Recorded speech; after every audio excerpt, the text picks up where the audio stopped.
वाले हैं बस, अब कुछ थोड़ा सा और रास्ता रह गया। अभी हम रुके हैं, थोड़ा सा ब्रेक लिया है हमने, लेकिन यहाँ मौसम बहुत अच्छा है और बीच के लिए बिल्कुल परफेक्ट है आज का मौसम। तो रेसी बीच पे जाके कितना मज़ा आता है।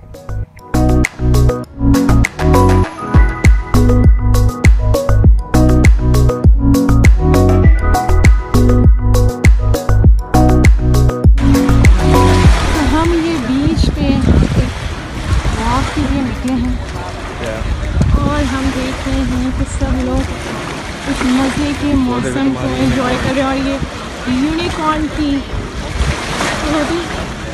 हमें बोट हमें नज़र आई। तो क्यूट, नेक्स्ट टाइम मैं भी ऐसी बोट लाने वाली हूँ। और अभी वो एक फ्लेमिंगो की भी दिखी थी मुझे, आई थिंक तो कहीं चली गई है। तो yes, it's peaceful, it's so pleasant, बड़ा मज़ा आ रहा है हमें। स्वाली फ्लेमिंगो की फ्लोटिंग बोट की बात कर रही थी जो बड़ी मज़े की है। और आई विश मैं भी इस बार ऐसी कोई लाती, लेकिन हाँ ये छोटा पानी जमा कर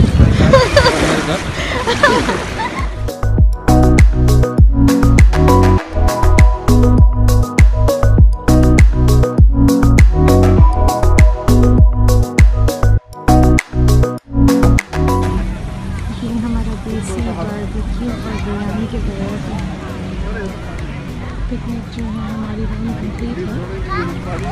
तो जनाब हमारा barbecue is about to get ready.